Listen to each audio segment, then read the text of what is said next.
episode 322. I'm here with the talented and beautiful Iabou Windimere. And I just want to say thank you for being a guest on my talk show. Glad to be here. No, the honor's all mine. Now, the whole point of my talk show is to show people that even with having a learning disability, I can still overcome controversy and reach my goals in life. At the same time, I'm able to turn myself into a perfect example for people out there dealing with any types of learning disabilities and disabilities. But you should never give up, and let me do that again. I haven't done my interviews as a way, and I hesitate as part of my disability. The whole point of my talk show is to show people that even with having a learning disability, I can still overcome controversy and reach my goals in life. At the same time, I'm able to turn myself into a perfect example for people out there dealing with any types of learning disabilities and disabilities. But you should never give up, and you should prove to people you can still amount to something no matter what. Labels do not dictate who you are and who you're going to be, and you should prove to them you can still amount to something. That being said, half hour, 45 minutes of your time, say anything you want, curse if you want to, freedom of speech, freedom of self-expression, whatever you want to do. And right. Starting off, what can you tell us about yourself? Well, I'm an actress, and I'm definitely one of a kind sort of person because I'm not just an actress. I guess I do film, so I write and I direct my own projects, and I'm also actually an engineer. I have a degree in aerospace engineering. Actually, one of the reasons why I was really interested in doing this interview with you is because I have narcolepsy, and it's one of those things that made getting my degree like very difficult, struggling with that and whatnot. So it's funny. I am definitely I am an oddball in the sense that I think a lot of people with narcolepsy tend to not be able to do a lot of the things that I've done, and it's that I'm stubborn, and which you probably understand, and I won't give up. So it means, I think there's a lot of people who probably can, they can do a lot more films than sometimes I can, just because I wear out very easily. But my life revolves around trying to follow my dreams, and that's who I am. So, and just, I love independent film. I have such a big heart for it because it's so, everyone in independent film is following their dreams. I always tell people, when stuff goes wrong with projects, I'm like, you gotta understand, you're messing with someone's dreams, so you can't do that.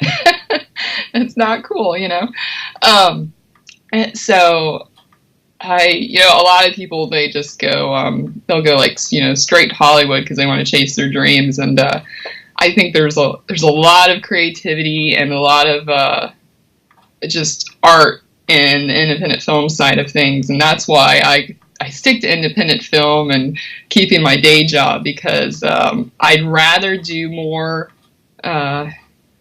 creative, interesting roles than move to Hollywood and do a lot of like small featured extra roles and things like that. Hey, if film people that I work with here, if one of them hits it big, I would gladly follow them wherever they go. The people I work with now, I would take them with me if that's what happens. But I'm in it more for the story and whatnot. I'm not into the big, mainstream side of filmmaking. I'm not into blockbusters.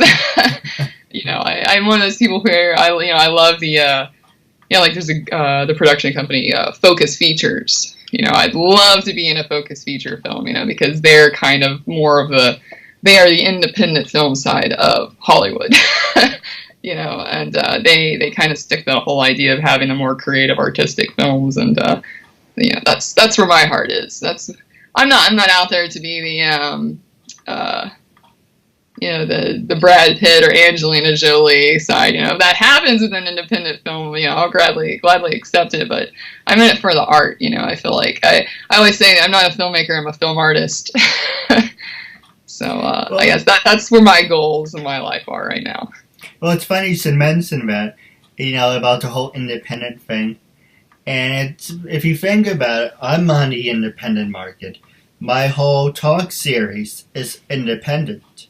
So, for a perfect example, and if you want to think about it like this, my work would be...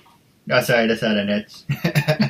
Like the perfect example, I have cats, so just always. I love cats. There's always hair floating around or something. I know it looks unprofessional, but you got an itch, you got an itch. Anyway, there's the whole independent thing. There's Sundance Films. There's this Hoboken Film Festival. I don't know if you heard of it. Yep. And out of curiosity, do you think I would be a perfect candidate for any of those? And say if you're like a big name star and you came across someone like me, what would your first impression be?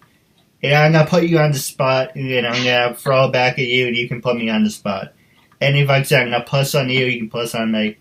And what I mean by that is hard-hitting questions. Get your minds out of the gutter, that's not what I mean by that. But anyway, I have no filter for my disability. So what I'm saying, if I can interpret it right, is that, say you're a famous... Well, you are famous, but you have billions of dollars, you have your own company and whatever. And I approached you with my idea. What would your honest opinion be? It's like, well, you say you have a disability, but we can't see it, even though that's something I'll get to in a little bit. But you say you have a disability, but we don't see it.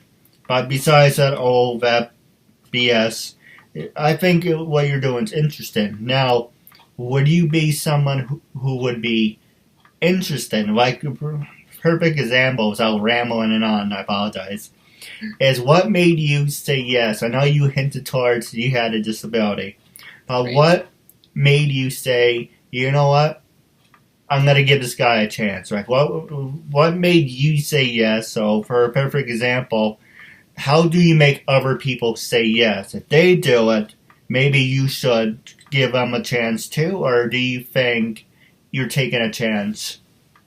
Well, it goes back to the thing where I said, the thing I like about independent film is, you're working on everybody's dream. And I think even when people get big and huge in the Hollywood, I think they still remember what it's like to chase a dream. They got where they are because they never gave up. And whenever you came to me and you asked if I wanted to do an interview, of course, I did the whole thing where you look the person up and you see what they do, things like that. And I saw you've done a lot of interviews. I was like, wow, this is pretty cool. This guy's really sticking with it. Because, there's the side of all the independent entertainment media is, the people who are just trying to start out and do something. And you have the people who have been, going at it for a while. And then, that's what I saw with you. I saw, wow, so this guy, he's really chasing something he really wants to do. And, the whole, I didn't even know actually about the disability thing till, I saw it in a couple, I saw you mention it in some of your videos, and I was like, well, that's kind of cool, So, I got even more interested in everything, and I really need to make time for this guy. He's really chasing something here. So that was what drew me in, and that's just that's the side of things that if I were you, I would really push that, show that you're doing this, you're not giving up, and you just go until it goes further, you know. I mean, that's why so many people these days, you've got all these people become famous off of YouTube and Instagram. You know, just because people stick with it, stick with their dreams, and then there'll be that one thing you do that's really freaking cool, and then you get picked up off of that. So that's just how things happen. So I hear about it all the time where someone reaches out to someone. I've actually seen it in a lot of independent film. I've seen people get bigger name actors to just come and do a spot in a movie. So I mean, like one of the movie projects I'm working on here soon. Like they just filmed yesterday with a woman named Lynn Lowry, which is really big. She's really big in the kind of like the independent horror area, and she's been doing it for years. Like she has a whole lifetime of of career there, So I mean, and she's actually, she's branching out more and doing a lot more independent film stuff now. She's had like I said, she's had a full career, then she just kind of wants to go back to where it all started. And you'd be surprised how many people are like that. I've heard that Kevin Smith even has started to reach out more to some like younger, more inexperienced filmmakers. And there's what's his name, Matt Damon and was it Matt Damon and Ben Affleck that worked together a lot, I think.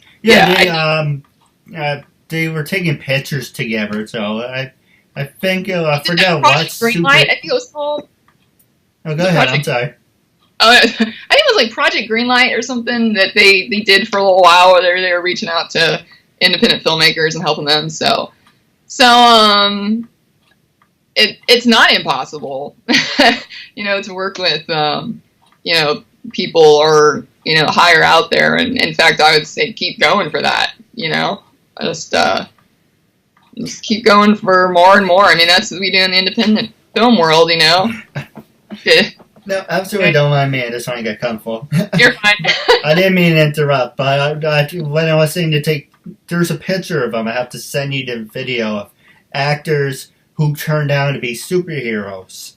And there's a picture of Matt Damon and Ben Affleck. And I don't know why people give Ben Affleck a hard time. He was great as Daredevil. But he wasn't the first choice. They wanted Matt Damon to do Daredevil. And I was like, hit and miss on that. I like Ben Affleck as Daredevil. He's really good. Daredevil's a horrible movie. What the hell are you talking about? It's like, super nerds over here. Yeah. Hey, can't please everyone. That's true, you can't. Just wanted to make you laugh. But one question I do want to ask you before I pass the show over to you, and you better take a muscle break, is I was recently, before we did the interview, I was talking to a couple of wrestlers. There's one of them her name is Jaden. And first thing when we do the commercial, I am going to plug Celebrity VM. I don't do this anymore, but for you, I'm making an exception. Celebrity VM is for actors, actresses, models. For me and you, say you came across my profile. Doing a little plug for myself, maybe get some extra money. So you come across my profile. Hey Keith, I see, for $20, I can say, I don't know, for a perfect example, today's my birthday, can you give me a happy birthday shout out? My girlfriend, so say if you were my girlfriend, we're getting engaged, can you say a recommendation? It's a shout out for big name stars and people who are coming up. That's what CelebrityVM.com is. And you should definitely be on there. I'm on there. I only charge $20, I'm cheap. But basically, it's for birthday wishes, shout outs, congratulations. As long as it's PG, you get to say whatever the person says to you. And you get to communicate with the fans, and also get money on the side. That's what Celebrity VM is. I don't do that anymore because now I play the commercials. Before I did the commercials, I used to do the whole, okay, now I'm going to do this and do the editing. But just play the commercials. It's so much easier. But, you're an actress, and you definitely you have a fan following. You definitely be a part of it. Get some extra money on the side, But the reason I bring it up is she's more of a acquaintance at this point. I'm trying to work on the friendship building with her. She's a TNA wrestler, and her name is Jaden. She has a learning disability, but she's a TNA Hall of Famer. I'm trying to work on her, saying, I want you on the show. I want you on the show. Why do you want me on the show? Because you and I basically said before I contacted you today for the interview, I said, we already scheduled the interview when we connect on Skype. I sent her a text saying, you're an inspiration because you are, I almost said, actually, I'm not going to even say what I'm saying because it looks unprofessional. I almost dropped the R word. But it's okay for me to say it. I said, look, you have a learning disability. Look at what you have accomplished. You're now a TNA champion. You're a TNA legend. And you have a learning disability. I'm retarded. That's what I was going to say. I'm retarded, but look at what I can accomplish with my labels. That's what I was labeled as, but doesn't mean it's going to dictate for who I am. You're a wrestler and you're a legend. We need someone like you, a big name star, to come on the show and say it doesn't mean anything. So I know it's like, yeah, I'm on Celeb VM, and he's like, I have a disability. And what people said to me, wrapping up, then I'll pass the show over to you after you take a commercial break. I promise I will shut up. Is that, people say, you have a learning disability. Oh, okay, what is it? Huh? Yeah, you have a learning disability. What is it? What do you mean, what is it? Oh, is it a mask you put on? It's not like taking my face off, It's not a mask. There's hundreds of disabilities. You have one. I have one. Some people... I didn't mean to throw you under the bus like that. I'm not saying that. You have one. I have one. It's not something you can see. Sometimes, yes, you're blind, you're deaf, you're in a wheelchair. You can see that.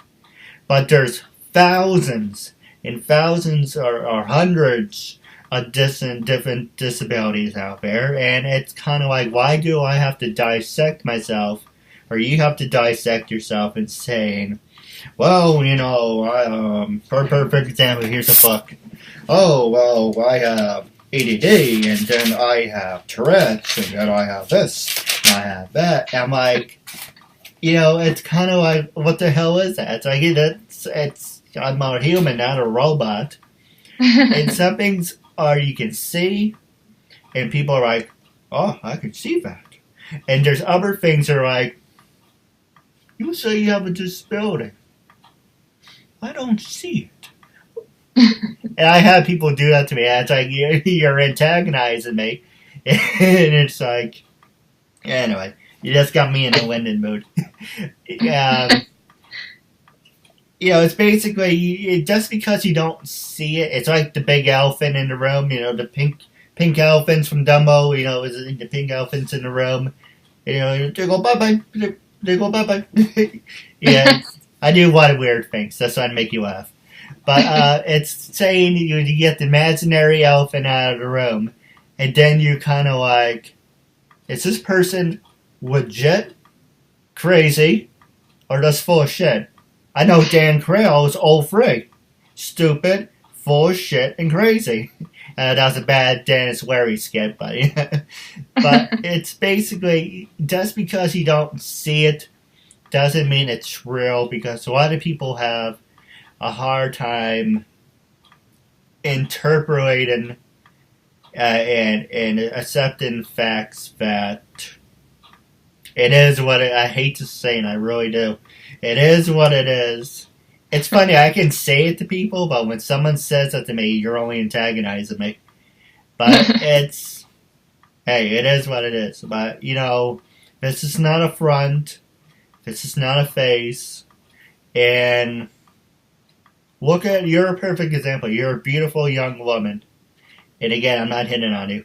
You're a beautiful young woman, and you have a disability, but that didn't hold you back. And a lot of people are like, well, you need a theme for the show. You need this. And it's like you're missing the point. Am I eventually just going to interview people with disabilities? Yeah, eventually.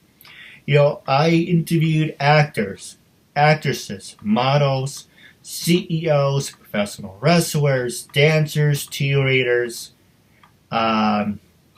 teasers, people in wheelchairs, people who are deaf, people who are transsexual, and they flung that at me at the last time. You know, that was an awkward interview. I kind of listened knowing that beforehand. But, you know, I don't discriminate. But it's like I interview everyone, and it's kind of like, where do you say you're real? And then you see someone else like, you're full of shit. So we're like, the last question I'm going to ask you, then we're going to take a commercial break, and I promise I will shut up, is, do you think I'm real? Actually, that should be a good subject. I should bring that up. It's actually, see, you're smart. You helped me get my gears going. See, I'm good at that. People say it's my superpower is that I always drop things in with people, and they're like, hey, I think I have something here. I would love to have you as a co-host if that's a possibility. Just throwing out there. But when I first approached you, did you think, and like I said, freedom of speech, self-expression, did you think I was full of shit? Or do you think I was guilt-tripping you? Honest opinion, say whatever you want. Well, my first, as horrible as it sounds, my first opinion is probably that most people who come and contact me are full of shit. It's so horrible to say that, but I mean, I get a lot of random messages from people, and I get a lot of messages from people who want to like get together and make a movie with me, and then I find, I found out the hard way. It's like they've never done anything and stuff like that, so that's why I try not to judge people too quickly, and I just ask, for like more information, and if they can't give you more information, it probably means they're fake. If they're willing to give you more information than what they gave in their spiel, or if you can actually find information out there on them, then I'm like, okay, if that's, what I can find, if that's, the one I'm going to be involved with working with them, then, it's like, okay, yeah, I'll give that a try. So yeah, I'm always hesitant with people at first, no matter who, no matter what. Absolutely. Yeah. So, but I mean, we're in a world where you can Google anyone. So, once I saw, you were out there and you've done a whole bunch of interviews, I was like, wow, this is really cool. So I'm like, yeah, I'd love to do this. So. I didn't mean to put you on the spot. No, it's fine. Before we take the commercial break, I introduced myself to this girl last night. Good looking girl. I have good taste. So if I don't like the person, then a lot of people say, Keith, you're a perv, or I consider myself more like a puppy. Because because if a person's not good looking, number one, if there's no good chemistry, either there has to be a connection, or there has to be something. Like, I'll be honest with you, I came across your work, I said, you're a beautiful woman, you're an upcoming actress, I have to have you on the show. If there's someone else, have to have them. And they're like, well, we have the guys. Well, I'm not gay, and I have to show them I found respectful and I balanced it out, not saying that's a bad thing or anything, even though my brother thinks I'm gay. That's another subject. Anyway, like I said, it's uncensored freedom of speech. So you can joke around. Don't take things personally. But it's like I interview everyone. You give me respect. Doesn't matter. Deaf, blind, or in a wheelchair, man, woman. Doesn't matter what you are. You give me respect, I give you respect. And this woman I introduced myself said, and I hope I'm not making you uncomfortable or anything. I just see your eyes shifted. Oh, no, I'm fine. This woman said, I introduced myself, the same thing I said to you. I gave the whole speech, what I'm doing. I said, okay, Can you give me more information? I just gave you everything. You want an example of my work? I can do that. Can you go more into detail? I'm like, look, I'm not going to dissect myself piece by piece just, to please you with. I told you who I was, what the show's about, and if you want to see an example of my work, here you go. Well, that's not good enough. Can you go more into detail? I'm like, you know what? Because I went down this road before. It's either saying you're going to let me open up and then throw it back at me, or you're jerking me around. So it's like, I told you everything. Here's an example of the work. Would you like to be a guest on the show? Terrific. Supporting a good cause. And I don't mean to bitch too, I'm sorry. And you support a good cause, make a new friend. But then you say, like, well, tell me more, tell me more, tell me more, tell me more. How many times are you going to say, tell me more until it, I can't snap my fingers until it clicks saying, you're just messing with you. But, I know I rambled on, I apologize. But I'm just opening it up to you. We're going to take a quick commercial break. And when we come back, I'm going to pass the show over to you. Okay.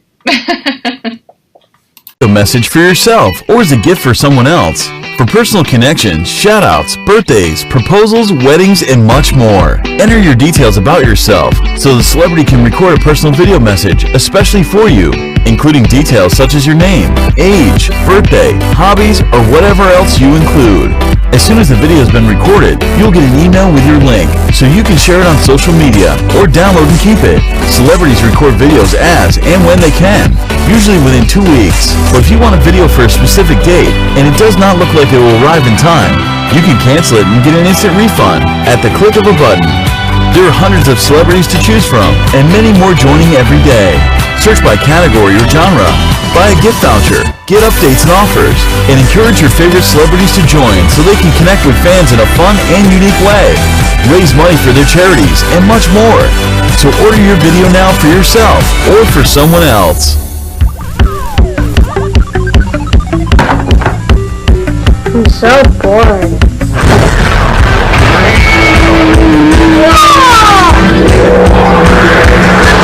Want to see something really cool? Yeah! Now you'll never be bored again with Loot Crate, a totally bodacious mystery box packed with awesome toys, radical games, and other surprises. And the best part is, you can get Loot Crate delivered right to your door. So don't delay. Ask your parents and order today. Everything okay in there? Yeah, everything great. I love Loot Crate. Ladies and gentlemen, welcome back to 322. I'm here as the talented and beautiful and soon to be a good friend of mine. Well, actually, we are friends now, so duh. It definitely feels like it. So, we left off where I said I'm going to pass the show over to you, but one thing we were talking about before we went on is you were telling us how you came up with your production about Franked Up or Pranked Up? Pranked Up, yep. What can you tell us? I like this story, but maybe our listeners would like to hear too. Okay. So when I first got into independent film, I noticed there was a lot of, people just use the F word every 5 seconds, and there wasn't a whole lot of creativity in that side of things, and so I was like, you know what, I started making my own projects, and I was like, you know what, I'm going to create a curse word that we can use instead of the F word. And so I have a long list I use for all the actors, and I'm like, these are the curse words you can use, these are the ones you can't use. Because I feel like sometimes when you drop the F-bomb too much, you get rid of some of your audience. Yeah. So I was like, I'm the kind of person, I research everything. So, I researched the good balance of what words were good to use and what words weren't good to use. So, it's like, okay, you guys can use the word frank in any form. So you can say frank this, frank that, this is franked up, this is franking ridiculous. Yeah, that was the thing. And so I was like, that's what I should name my production company. I should name it Franked Up. And it actually got to a thing where, and I didn't tell you all this earlier, but in every project we do, there has to be a scene in the movie or the short that has to be considered, franked up, or has to be something that makes people uncomfortable. Because I think as a filmmaker, or even as an actress, or even as a writer, you can write safely, or you can make a safe movie. But I think the whole point of entertainment is to make people do something different. Should be to make people laugh at something they never laughed at before, or make them, actually cry about something they wouldn't normally cry about, or, give them a joy they don't have in their daily life. So I was like, you know what, I want to reach in people's hearts and, like tug on it, really make them face things they don't normally face. So, and, sometimes it's not as deep, it can be from one of the projects called That's What She Said. It was someone hits me in the face with a shoe, and then the next shot is my whole face is completely covered in blood, and that wasn't what they expected. And you will watch people's face, and then they're like, oh, but you get that gut reaction, and people like it. So sometimes it's silly like that. And then there was one called This Is Not Funny, where we did a Chinese fire drill for like 30 seconds, and this lady, she's like, come on guys, you can do it. What if we really in China? What if the car was really on fire? And that's like the franked up moment in that movie. People watch it are like, I cannot believe you put a Chinese fire drill in. So that became a thing. The whole franked up thing just became the brand for all the projects that I create. It's cool. People depend on. They're like, I knew it. They'll be like, if they know that we're gonna have a movie in a festival, they're like, well, I knew I had to be ready to watch whatever you were gonna make. They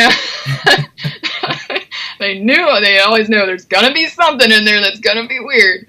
But people depend on it, and so they always look forward to it. And I'm a huge person with branding. I mean, even with myself, I try to brand myself as being someone who's not afraid to do something that's different. And I'm always looking for roles that get me out of my skin. I mean, I got into acting because I was a horribly shy kid, and it gets me out of my shell. So, but if you meet me on the street, I'll probably be really quiet.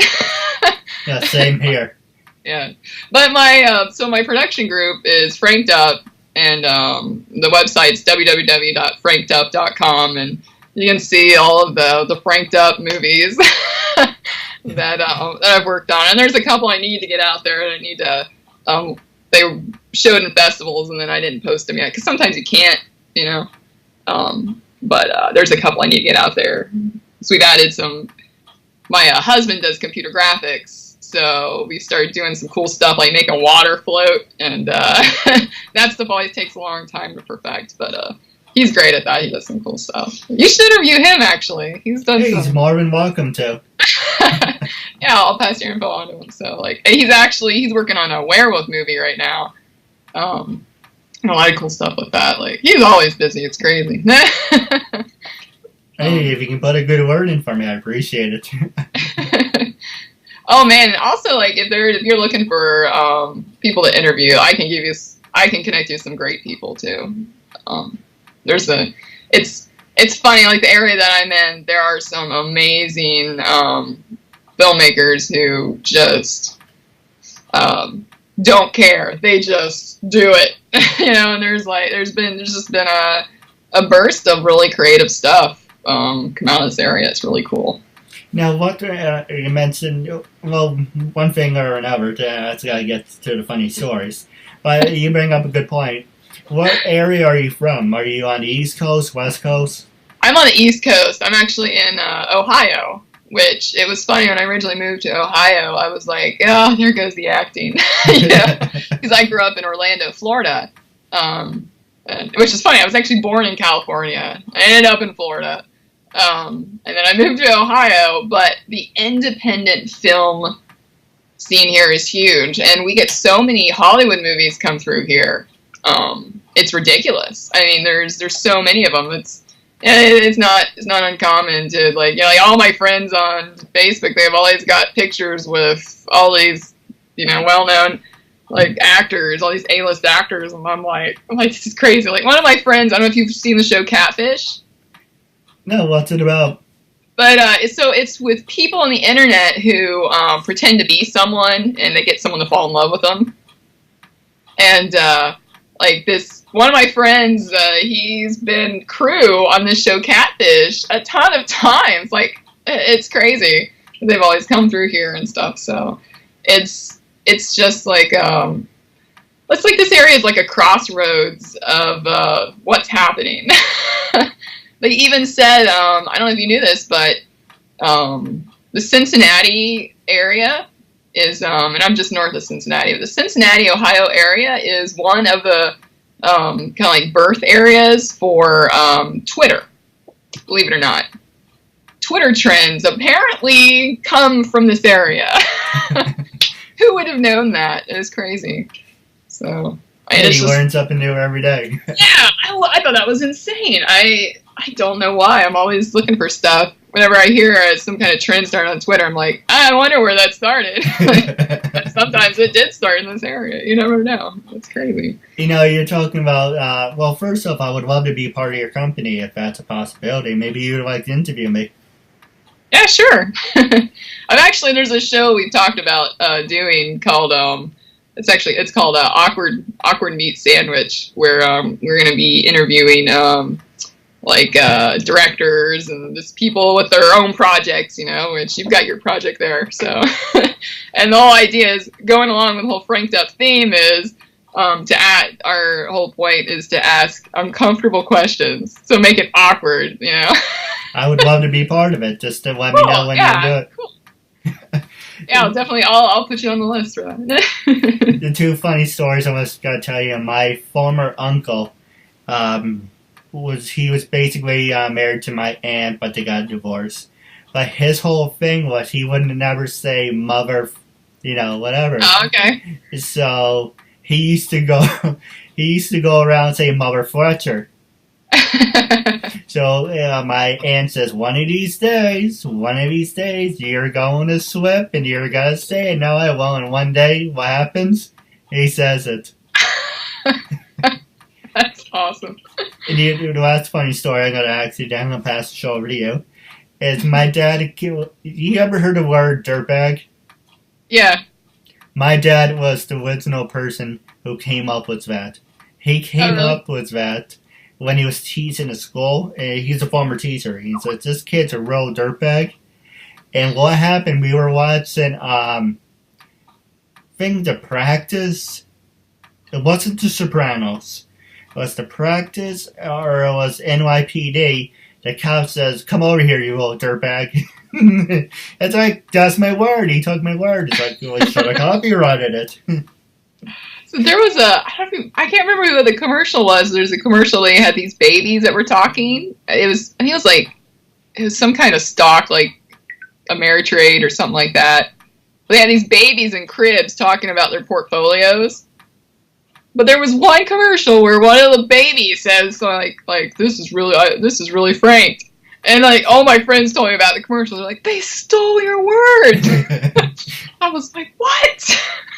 So I'm like, I have to have that commercial. I have to get permission to have that commercial in the background or something in one of my projects. Just have it on a TV while you're doing whatever. Just have it on Yeah. Yeah, it would be hilarious. It would be so funny. But yeah, I dropped my teeth when I saw it happen. I was like, what? I want your honest opinion. I think I had an asshole moment earlier today, but I want your opinion. Okay. You ever hear on the TV show Little Big Shots? I haven't seen that show. It's basically, I think it's Steve Martin, or I don't know his name, but he interviews kids, and the kids are Little Big Shots. Yeah. Oh, that sounds hilarious. So I asked it on Facebook. It's probably still there if you don't want to comment back. It says, Keith, you're ridiculous, or Keith, you're an ass. I said, this antagonizes me. That's all I said on the comment. It says, this is antagonizing me. And what I mean by that is I'm working my ass off here. I promote myself. You do a really good job. No, I appreciate it. Thank you. Yeah, I would love to work with you. It would be nice to have someone to actually help me with this. I find people myself. I use Facebook, Twitter, Instagram, or LinkedIn, Stage32. You could recommend some sites for me. I'd be thankful. I do everything, but yet you have, and there's two examples. And by the way, I'm holding up two fingers. I'm not flipping you off or anything. I'm holding up two fingers. This is guy on the USA. Okay, this is guy Christy Knows Best. Okay. And I'm like, oh, who the hell is this guy? And it's like, oh, I got it. He's a stereotype, and that's why he has a show. But Little Big Shots that got to me. Then Little Big Shots got to me. They had these little kids, little 4 years old, with little pocketbooks and everything, and I can do blah, blah, blah. And you do that, so I can do that too, but then it looks like I have problems. No surprise, I do have problems. But anyway, it's like, I'm working my ass off, and yet you give it to stereotypes, you give it to people who don't deserve it. You know, I was turned down by Fox News, CNN, because they said, we would like to talk about rape and murder and people getting ganged up or whatever. And what about me? I'm handicapped. Yeah, I'm retarded sometimes. But I have a learning disability. I'm doing a good cause. Good message. Would you like to interview me? How many followers do you have? How many listeners do you have? No million? Come back to me. Oh, breaking news today. Little Johnny got a bazooka and blew up a hole in his wall. News at 11. And I'm like, what? Yeah. It makes you wonder about the stupidity of people saying, where do you draw the line? Anyway, I didn't want to go on the rant. This is your line. We're in a society where we focus on the negative. I mean, it's true. You know? Everyone wants to see what's happening that's really bad. I mean, that's why I don't even watch the news anymore. I just got tired of it. It was depressing. No, it really is. And it's funny. There's this wrestler back in 1997. He's my hero. And I would love to meet him one more time. Bret the Hitman Hart. And he was doing this whole thing about how Canadians are better than Americans. And I'll give you a perfect example. It's basically he was saying, you guys are Americans, they're a bunch of racist people, they're prejudiced, you talk about, guns, but what do you do in your free time? You play video games that are killing people. You're watching, you're saying we should put a ban on guns and violence and keep it PG, but what do you do behind closed doors? Oh, you're watching all those demented videos. You're playing those. At time I used to play Grand Theft Auto in San Andreas when I was going around killing people in the game. It didn't bother me when I was growing up. Recently, when I was playing San Andreas and I was running around, shooting people, I stopped and I said, no. I'm gonna stop. Why am I doing this? This is demented. Yeah, it's weird how that happens. I know what you mean. Like, it's funny as you get older, you look back and you're like, huh, I thought that was funny. Don't get me wrong. I like Grand Theft Auto 3. I like the music and the whole story. But it's kind of like after a while, you played one shooting game, you played them all. It's the same thing over and ridiculous. But, wrapping up, I'm going to pass the show over to you. Was there anything you wanted to talk about, promote, anything you want to ask me? This is your time after all. I'm sorry I talked a lot. Let's see. Well, I guess promoting-wise, there's a project that I'm working on right now called Unfound, and it's kind of like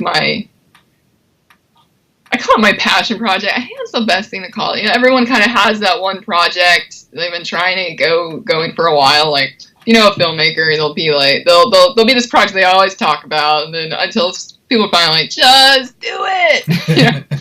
But you're always waiting until you have, like, the right camera or the right computer, you know, and I've been working so hard lately to try and get that, you know, that stuff together. And so there's a project I'm working on. It's called Villainy Unfound, and it's really, okay, so, you know, I said my production company is franked up, so it's going to be a little weird.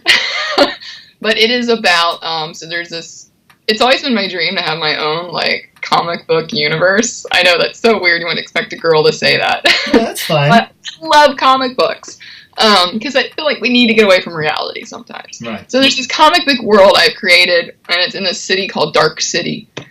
And it's actually like 4 cities, but the main city I'm writing in is Dark City. And so I've created this whole, like, world. I had to create, you know, this world to make it real to me as a writer. So Villainy Unfound is about, there was a supervillain who basically just turned the whole city into an island. And he realized, you know, he was used as a kid because he had... he was kind of born without a conscience, but he was taught to be a good person. So it's kind of like Dexter, you know? Like Dexter was taught to be a good guy. I don't know if you ever watched that show. Yeah, it was demented, but it was a good show. Yeah. But so this guy, you know, he's a gentleman. He's a really nice guy. But he decides that he sees the biggest problem in their city is crime, and so he works his butt off to be the head of the mob. And so to him, he's keeping the mob under control. He makes all these rules they have to follow and all this kind of stuff. But then it turns out it's not enough for him, and he realizes that he's a monster, and the world is so twisted. The world created him as a monster. Yeah. All these people used him growing up to protect bad things, and he's finally realizing this, and so he wants to turn on the city, which sounds horrible, but... so this super villain guy, you know, he falls in love with this girl, and it basically is she, you know, like he learns that, like, even though he's not capable of love, he learns that there's rules that people follow that make love. So, you know, all my projects, I kind of have, like, love is kind of like a thing in the background, because I think love is so misunderstood in our society.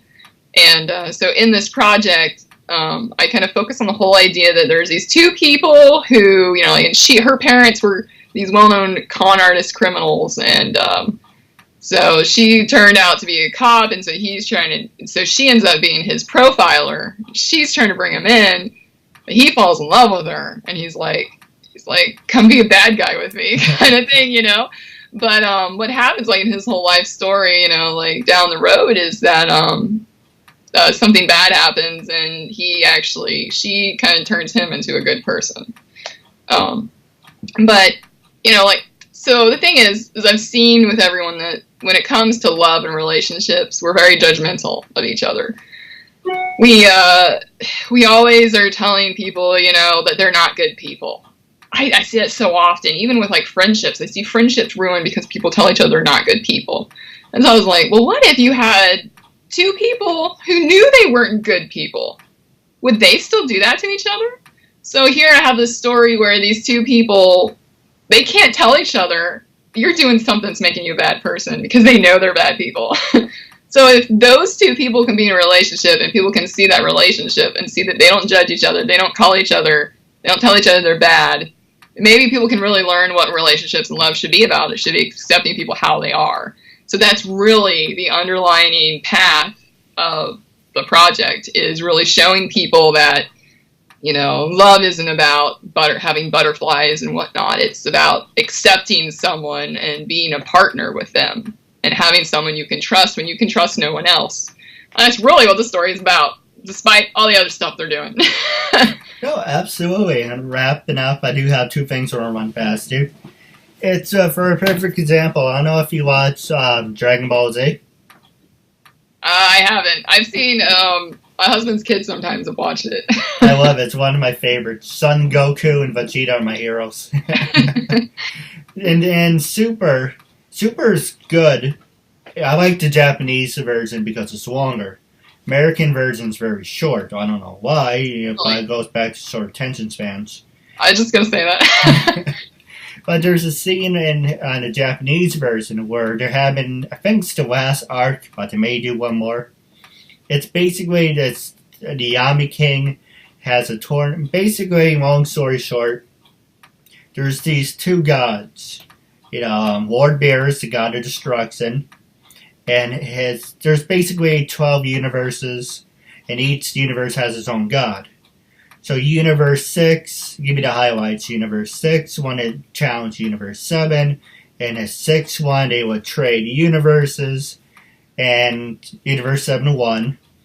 And at the same time, the god of everything, and I know they do that a lot, say, oh, he's the god of everything, but then you find out there's someone above him, and someone above him, but his name is the Yami King. He's the god of everything.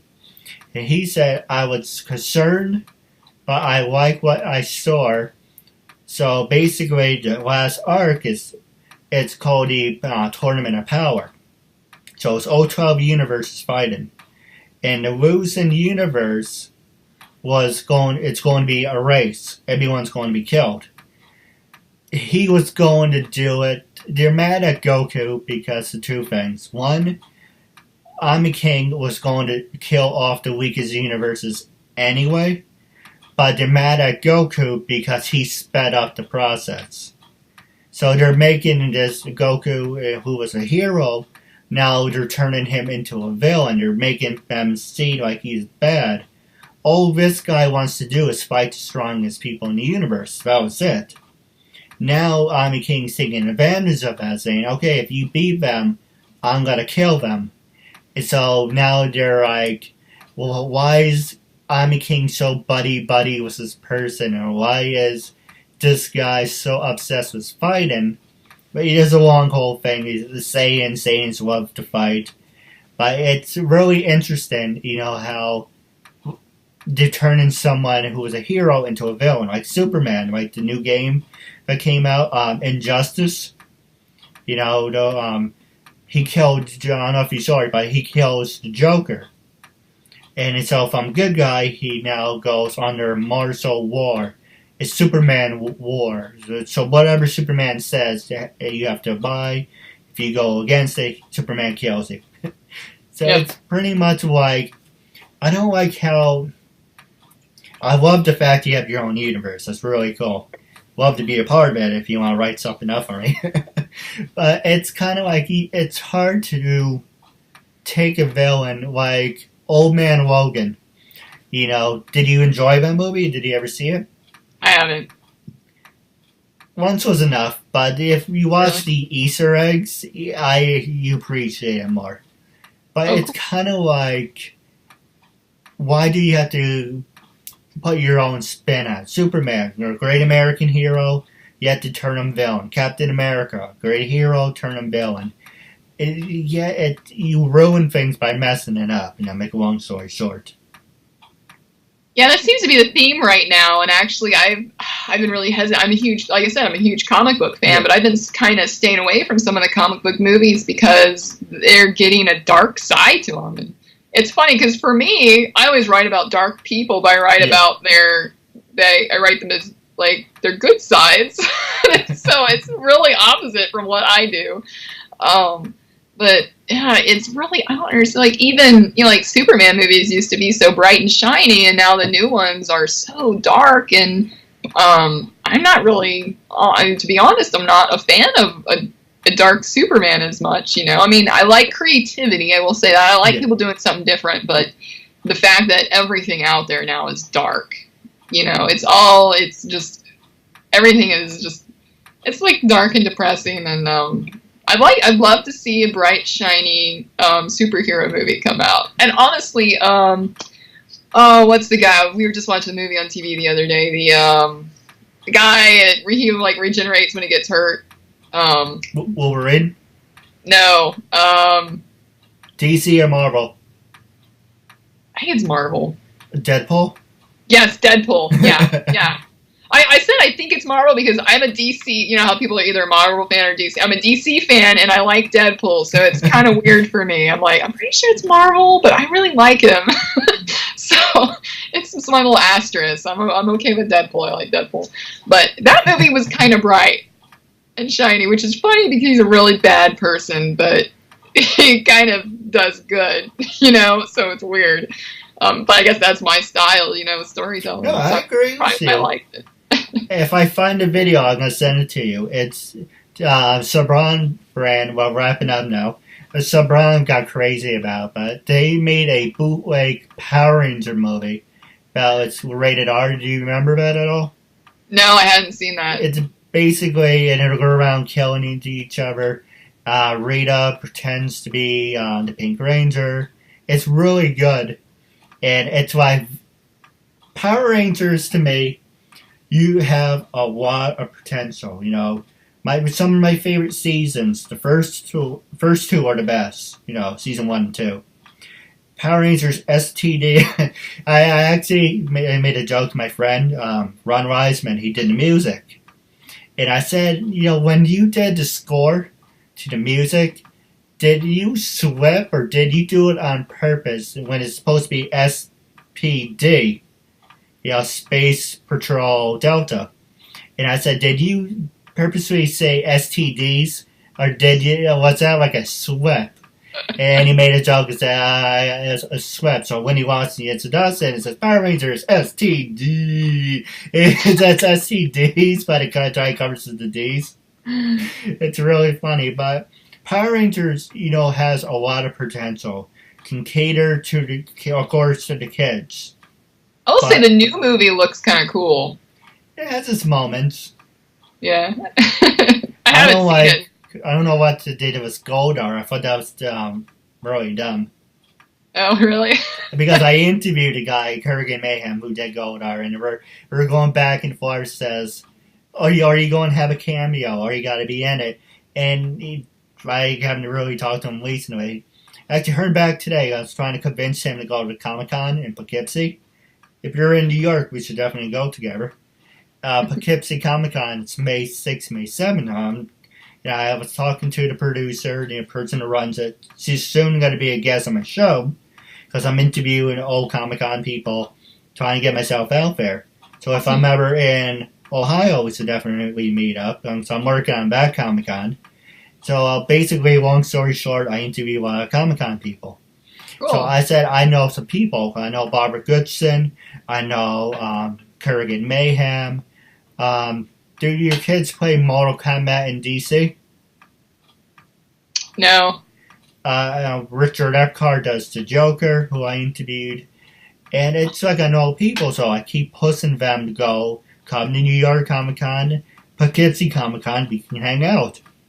He said awesome. Back today, tried, didn't want them. Kind of makes sense because they already had 2 Power Ranger people. Why you want one more? But, he said next year. But, it's pretty much Power Rangers could be like NBC's Hawaii Five-0. It can be, cater to adults. It can be dark. It has Dragon Ball Z too. Yes, it's upbeat. You have to kill the villains. But at the same time, it has a good message.